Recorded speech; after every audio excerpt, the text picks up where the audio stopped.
Hey everyone, in this video I'm going to walk through how you can use OBS Studio to record your VR experiences on the studio computers. So as you can see, there's a video feed of me going into this recording and as well as the screen being recorded, and that's the primary use of OBS Studio.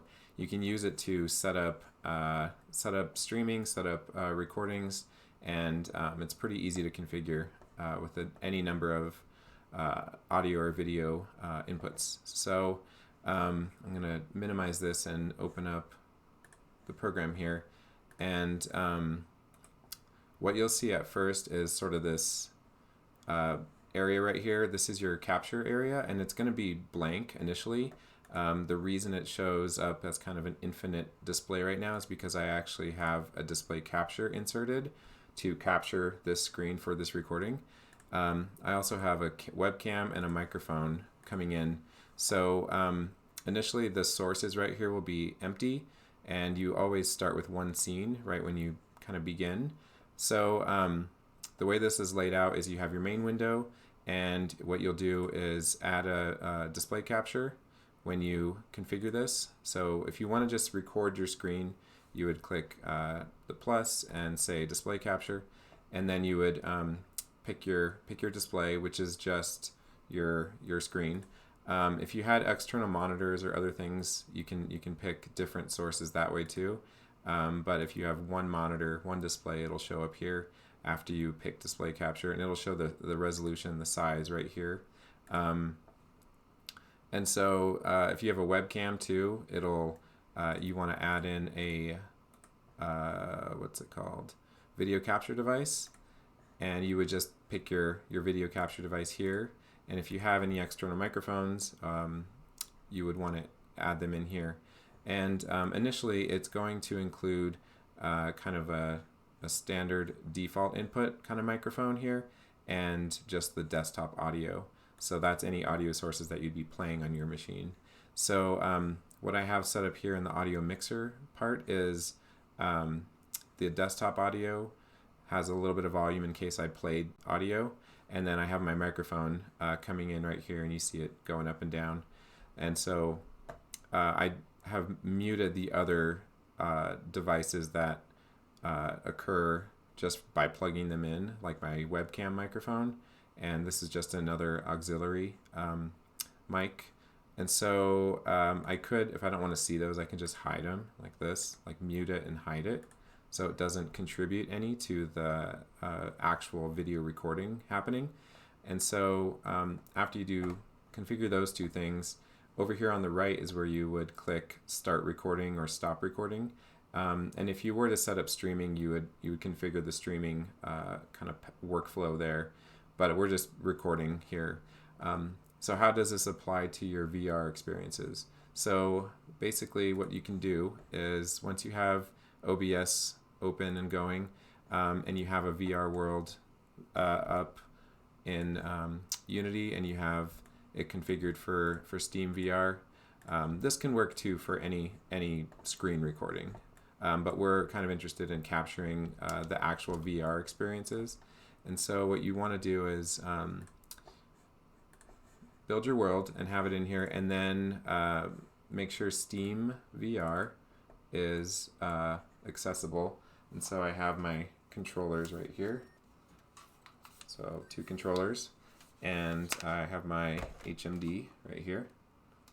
So it might show a couple messages there if you hover over, but basically what you can do is, if you go to the SteamVR panel here and you click Display VR View, you can pop this window out and essentially see what you would see in the HMD as it's actively tracking. And so that's basically what's going on here. I can see my controllers are being found by the base stations.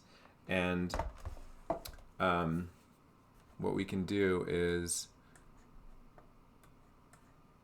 kind of put this down here. What we could do is make this full screen. And so if I click full screen, then I will see, once this is being tracked, sort of this vast landscape initially, and if I hit escape, I get out of there.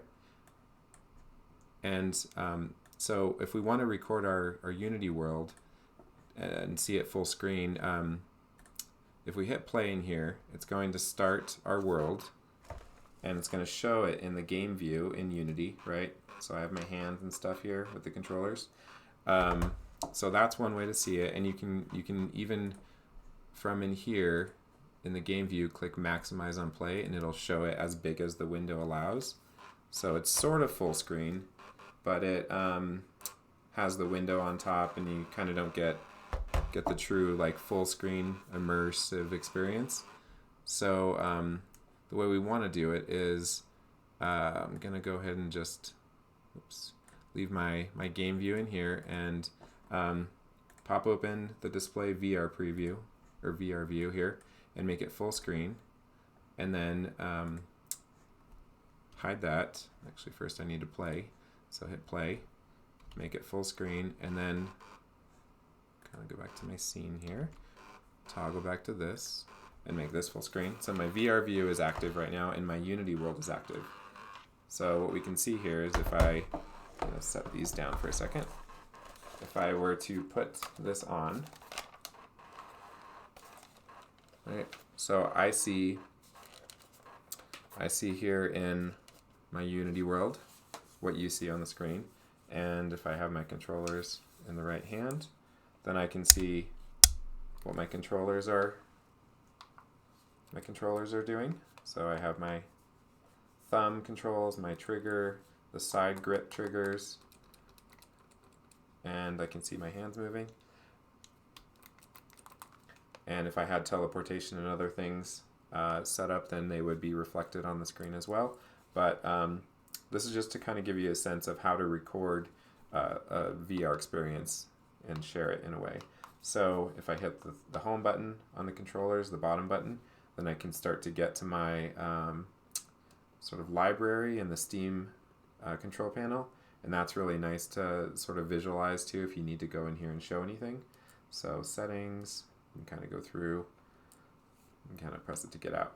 So quick, kind of easy way to set up screen recording with OBS Studio. So I'm going to hit play to turn that off, and I'll go back over here to OBS, and to end the recording I will hit stop recording. And to add to that recording, what we want to do after you finish recording your screen is you want to save it out. So let's look at the settings quickly.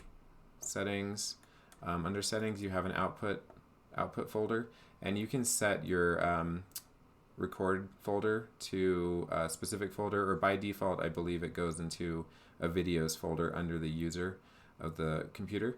So you want to make sure that is set, and then you also want to make sure your video resolution under video is scaled to the screen size. Otherwise by default it's 1280 by 720, so your recording will end up being really small compared to the screen that it's being shown on.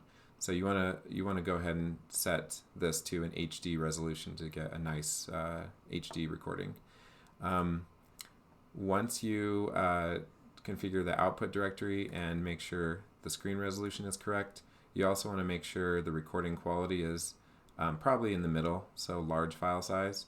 And the recording format by default is an MKV file. So the way to deal with that is after you record, you would go up here to File, Remux Recordings, and you want to pick the file. So it looks like this initially, and so you click on these little dots, and then you can go and you can pick your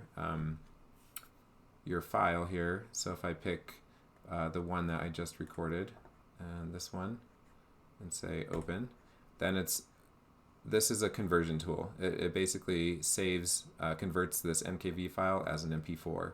And so I would click Remux, and then I can go and find that MP4 file, and that's something you can immediately upload to YouTube, or you could bring it into Adobe Premiere or After Effects or some other video editing tool. So with that, I'll end this recording, and thanks for watching.